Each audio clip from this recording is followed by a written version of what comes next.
January the 4th, Hlavní nádraží, Prague Central Station. I'm taking the 2:30 to Berlin for the 3-week countdown to January the 25th, the day of blast-off. I'm pretty nervous.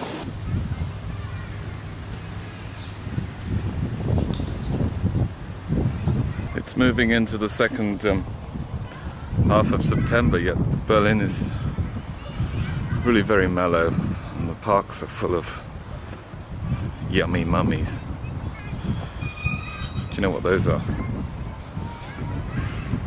Attractive looking young ladies who seem to have had children.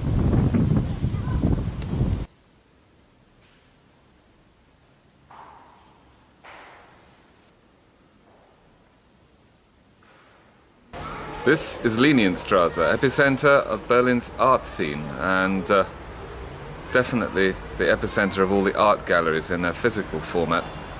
That last gallery was Kicken, and definitely a retrospective rather than a forward-looking type of gallery, and I suspect that's probably the main thrust of all photo galleries here. Safe, backward-looking. You've really got to watch it with these cycle lanes, because you can be innocently walking along and suddenly you just nearly get knocked over, and then you realise you're actually in the cycle lane.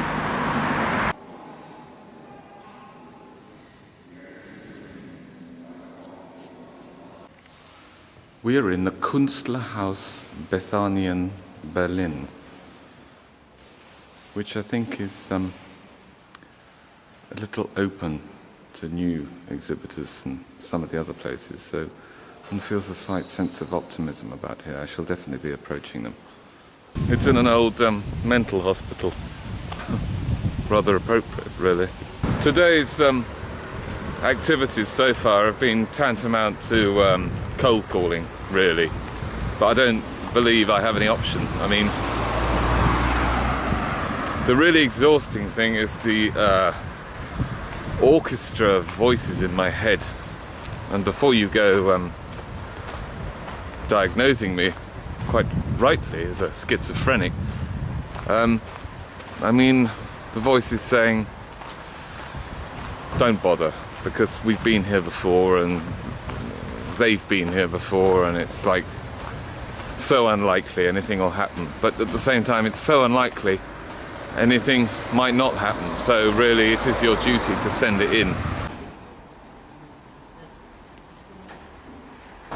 I wrote to that lot a couple of months ago, and I got some half-baked reply about oh yes, your work is quite interesting, but only from a tourist perspective. Well, and then he said, you do not have space for your work. Well, actually, I replied, I don't want your space, I just want advice on how to get space somewhere in the city. Maybe it came over as a little arrogant, but I thought he was pretty arrogant as well. Oranienstraße. Oranienstraße. Somehow the word orange is not the first word that springs to mind as I walk along here. I think this was really quite badly bombed in the war, and not much was left, and it's very much a symbol of what is happening now in Berlin as we walk into the suburbs of the city. The space goes on for miles. I've been to a couple more galleries this morning, Camera Works, but I got the usual, oh, send an email to this man and he'll keep you waiting for about a week and then tell you to fuck off. But no hard feelings.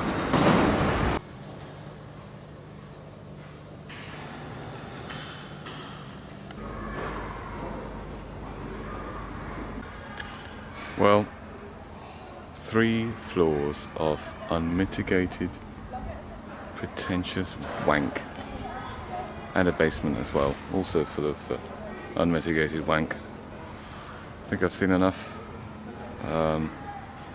If that's the art scene in Berlin, it's deeply depressing. I don't know what to do. I seem to have plunged to rock bottom again. I've been here nearly 2 weeks now, in fact just over, and I must say it feels like a lifetime. I've witnessed the end of summer, and here we are all wrapped up, and still feel a bit cold actually. I think I found the studio. I spent nearly an hour and a half yesterday talking with a lady in a place in Brunnenstraße. But it really felt like the last attempt. I'd had a couple of blowouts from some really other good ones. Well, I make it sound like there were a lot. There wasn't. There was just one other. And but it seemed to feel like it was falling into place. The situation's right.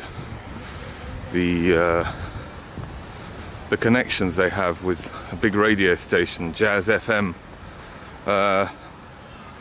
Actually, it's quite a good link with, Cuban music. So we're going to try and get the Cuban embassy involved. And they actually liked my, should we say, country-specific approach. And within that, the multitude of genres which I try and look at.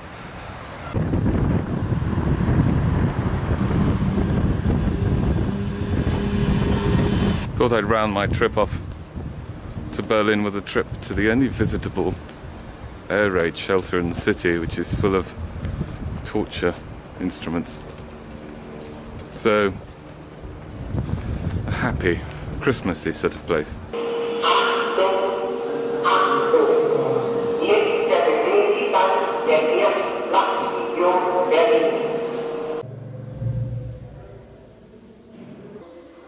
Nice. For €8.50, I think I could have done a bit better.